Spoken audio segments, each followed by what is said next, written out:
তো এখন কথা বলবো ফাইনাইট ভার্ব নিয়ে। অলরেডি ফাইনাইট ভার্ব কি, তাহলে যে ভার্বটি নাম্বার, পার্সন ও টেন্স অনুযায়ী পরিবর্তিত হয়, নাম্বার, পার্সন ও টেন্স অনুযায়ী পরিবর্তন হবে, তখন তাকে বলা হয় ফাইনাইট ভার্ব। যেমন আমি যদি বলি হি গোজ টু স্কুল, সে স্কুলে যায়। এখন গোর বেস ফর্ম, গোসের বেস ফর্ম যদি যাই, এটার বেস ফর্ম হলো গো।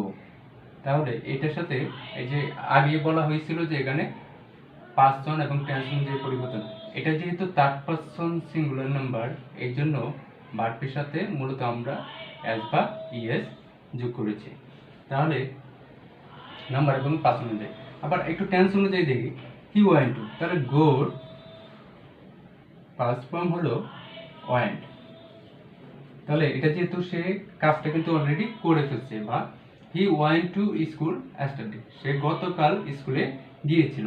তাহলে সে কিন্তু এই যে ওয়েন্ট, সে কিন্তু অলরেডি কাজটা করে ফেলছে, আবার কখন, অতীতে বা গতকালে। এখানে টেন্সের পরিবর্তন হয়, গোটা হয়ে গেছে ওয়েন্ট, যেহেতু গিয়েছিল। তাহলে টেন্স অনুযায়ী ভার্বের পরিবর্তন হলো, কিন্তু ওই ভার্বটা, ওয়েন্ট ভার্ব কিন্তু তার কাজটা শেষ করে ফেলছে। ওয়েন্ট ভার্ব যেহেতু কাজ করে ফেলছে বা শেষ করে ফেলছে, তাই এটাকে যেই ভার্বটি নাউন, নাম্বার, পার্সন, টেন্স অনুযায়ী পরিবর্তিত হয়, যেহেতু এটা পাস্ট টেন্স হয়ে গেছে, এজন্য গো না হয়ে এখানে হয়ে গেছে ওয়েন্ট।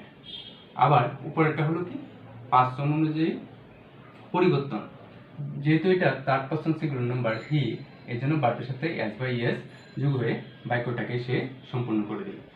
তারপর ফাইনাইট ভার্ব আবার দুই প্রকার, এক প্রিন্সিপাল ভার্ব, দুই অক্সিলারি ভার্ব। এখন আসি প্রিন্সিপাল ভার্ব কাকে বলে। তাহলে যে ভার্ব নিজে ক্রিয়া সম্পাদন করে, নিজেই ক্রিয়া সম্পাদন করে, তাকে প্রিন্সিপাল ভার্ব বলে। সহজ কথায় বলবো, যে তার কাজ সে নিজে করে ফেলতে পারে, অন্য কোনো ভার্বের সহযোগিতা দরকার পড়ে না বা প্রয়োজন পড়ে না, তাকে আমরা বলবো প্রিন্সিপাল ভার্ব। যেমন he work, I work hard, I work hard, আমি কঠোর পরিশ্রম করি। এখানে এই ওয়ার্ক অন্য কোনো অক্সিলারি ভার্ব বা অন্য কোনো ভার্বের সহযোগিতা ছাড়াই সে কিন্তু বাক্যটাকে সম্পূর্ণ করে ফেলেছে। তারপরে বার্ড ফ্লাই, ফ্লাই অর্থ হচ্ছে উড়া। তাহলে হচ্ছে birds fly in the sky, পাখি আকাশে উড়ে। এখানে কিন্তু এই যে ফ্লাই হলো প্রিন্সিপাল ভার্ব, কারণ এখানে অন্য কোনো ভার্বের তার সহযোগিতার প্রয়োজন পড়ে নাই, সেই একাই বাক্যটাকে সম্পূর্ণ করতে পেরেছে। তাই যে ভার্বগুলো নিজেই কাজ শেষ করে ফেলতে পারে বা কাজ সম্পাদন করে ফেলতে পারে, তাকে আমরা বলবো প্রিন্সিপাল ভার্ব। আবার প্রিন্সিপাল ভার্বকে ভাগ করা হয়েছে দুই ভাগে, ট্রানজিটিভ ভার্ব, ইনট্রানজিটিভ। তো অক্সিলারি ভার্ব কাকে বলে, প্রথমে এটা আগে জেনে নিই। তাহলে যে ভার্ব নিজে ক্রিয়া সম্পাদন করতে পারে না, অর্থাৎ অন্য ভার্বের সহযোগিতায় সে তার কাজ শেষ করে, তখন সেই ভার্বকে আমরা অক্সিলারি ভার্ব বলবো। অক্সিলারি ভার্ব দুই প্রকার, এক প্রাইমারি অক্সিলারি ভার্ব, দুই মডাল অক্সিলারি ভার্ব। এখন প্রাইমারি অক্সিলারি ভার্ব মূলত কাকে বলে, তাহলে যে ভার্ব বা যে অক্সিলারি ভার্বগুলো টেন্স এবং পার্সন অনুযায়ী তার রূপের পরিবর্তন ঘটায়, মানে সে এক অবস্থায় থাকে না, তখন তাকে বলা হয় প্রাইমারি অক্সিলারি ভার্ব। যেমন বি ভার্ব বলতে বোঝাচ্ছি এম, ইজ, আর। তাহলে এখানে কিন্তু he is playing football, he is playing football. তাহলে এই যে ইজ এখানে বি না হয়ে আমি কি লিখলাম, ইজটাকে লিখলাম, যেহেতু এটা প্রেজেন্ট কন্টিনিউয়াস টেন্স, সে কিন্তু একা একা কাজটা শেষ করতে পারে না, তাই ওকে বলা হইতেছে প্রাইমারি অক্সিলারি ভার্ব বা সহজ কথায় আমরা বলবো যে অক্সিলারি ভার্ব।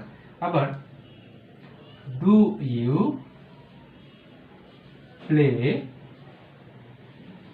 ফুটবল, তাহলে তুমি কি ফুটবল খেলো? তাহলে এখানে প্রশ্ন করার জন্য আমার এই যে ডু ভার্ব দিয়ে বাক্যটা সম্পূর্ণ করা যাচ্ছিল না, তাই কার প্রয়োজন পড়ছে? মেইন ভার্ব বা প্রিন্সিপাল ভার্ব। তাহলে এই দুটা অক্সিলারি ভার্ব। তাহলে আমরা আপাতত চিনব যে কোনগুলো অক্সিলারি ভার্ব বা প্রাইমারি অক্সিলারি ভার্ব। তাহলে ডু ভার্ব, তাহলে ডু ভার্ব তিনটা আছে, ডু, ডাজ, ডিড, এগুলোকে আমরা বলবো ডু ভার্ব বা অক্সিলারি ভার্ব। সহজ কথায় এই টপিকগুলো যদি আপনি ভালোভাবে জানেন বা বুঝেন, তাহলে আপনার পরবর্তীতে রাইট ফর্ম ভার্ব ইজিলি অনেকটাই এগিয়ে নিতে পারবেন। তাহলে do verb, do, does, did. আবার টু বি ভার্ব, আমরা টু বি ভার্ব বলতে মূলত এতটুকুর মধ্যেই থাকি, এম, ইজ, আর, ওয়াজ, আর। কিন্তু আমরা আরো টু বি ভার্ব বানাতে পারি, যেমন শ্যালের সাথে বি লাগালে, উলের সাথে বি যদি একসাথে করি তাহলে এটা টু বি ভার্ব হয়। হ্যাভের সাথে বিন, হ্যাজের সাথে বিন, হ্যাডের সাথে বিন, যদি এগুলো যোগ করি তাহলে এটা টু বি ভার্ব হয়ে যায়। আবার শ্যাল, উইল, হ্যাভ, বিন, এটা হয়ে যাবে টু বি ভার্ব। তারপরে আবার টু হ্যাভ ভার্ব তিনটা, হ্যাভ, হ্যাজ, হ্যাড, এগুলো সহজ কথায় আমার এই স্ট্রাকচারটা অবশ্যই আমরা ভালোভাবে শিখে রাখবো, তাহলে সহজে ধরে নিব এগুলো অক্সিলারি ভার্ব, এবং পরবর্তীতে যে কোনো বাক্যের মধ্যে এই ভার্বগুলো দেখলে আমরা সহজে চিনতে পারবো যে এগুলো প্রাইমারি অক্সিলারি ভার্ব বা মডাল অক্সিলারি ভার্ব নেই। তাহলে সেই আগের মধ্যে একটু জেনে নেই মডাল অক্সিলারি ভার্ব কি। তাহলে যে ভার্ব টেন্স ও পার্সন অনুযায়ী তার রূপের পরিবর্তন ঘটায় না তাকে মডাল অক্সিলারি ভার্ব বলে, মানে সে যেরকম সেরকমই থাকে। যেমন বির পরিবর্তে, বি ভার্বের পরিবর্তে আমরা এম, ইজ, আর বসাতে পারতাম, কিন্তু মডাল অক্সিলারি ভার্বের ক্ষেত্রে যেটা আছে জাস্ট ওইটাই বসাতে হবে বা ওই ভার্বেই বসাতে হবে, এটার অন্য কোনো রূপ নেই বা অন্য কোনো রূপে বসে না। যেমন উই শুড গো নাও, এখন আমাদের যেতে হবে বা এখন আমাদের যাওয়া উচিত। তাহলে এই যে এই শুড, এই ভার্ব, এটার কোনো ফর্ম নেই বা এটা কোনো রূপ পরিবর্তন করে না, past tense, present tense, future tense সব জায়গাতেই সে একই রূপে থাকে, তাই এটাকে বলা হয় মডাল অক্সিলারি ভার্ব। তারপর আমরা কতগুলো মডাল অক্সিলারি ভার্বের সাথে পরিচিত হই, যেগুলো অবশ্যই আপনার জানা জরুরি। Right form of verb, even যখন আপনি কোনো বাক্য বলতে যাবেন তখন এগুলোর সাহায্য নিতে পারেন। তো মডাল অক্সিলারি ভার্বগুলো হলো shall, should, can, could, may, might, will, would, must, dare, use to, ought to, am to, are to, is to, was to, were to, have to, has to, had to। কিন্তু যখন আমি must পর্যন্ত যে বললাম shall দিয়ে, এগুলো হলো modal auxiliary verb বা পিওর মডাল যেটাকে বলবো। আর এই যে ডেয়ার থেকে হ্যাড টু পর্যন্ত এটাকে বলবো আমরা সেমি মডাল, কারণ এটার মধ্যে মধ্যে অন্য ভার্ব হিসেবেও কাজ করে বা মডাল হিসেবেও কাজ করে, এই ভার্বগুলো মডাল হিসেবে কাজ করে বা মডাল অক্সিলারি ভার্ব হিসেবে কাজ করে। যেমন মডাল অক্সিলারি ভার্ব উদাহরণ যদি দেই, we should follow the rules of cleanliness, তাহলে আমাদের পরিষ্কার পরিচ্ছন্নতার নিয়ম বা রীতি অনুসরণ করা উচিত। এই শুড হলো মডাল অক্সিলারি ভার্ব। আবার এটা কোনো পরিবর্তন হবে না বা কোনো টেন্সের পরিবর্তন হচ্ছে না, বা এটার যেভাবে আছে সেইভাবেই সব টেন্সের ক্ষেত্রে ব্যবহার করা। যেমন আই ক্যান, ক্যানের কোনো রূপভেদ নেই, সেহেতু এই ক্যান সবসময় একই থাকবে বা টেন্স বা পাস অনুযায়ী কোনো পরিবর্তন হবে না। He can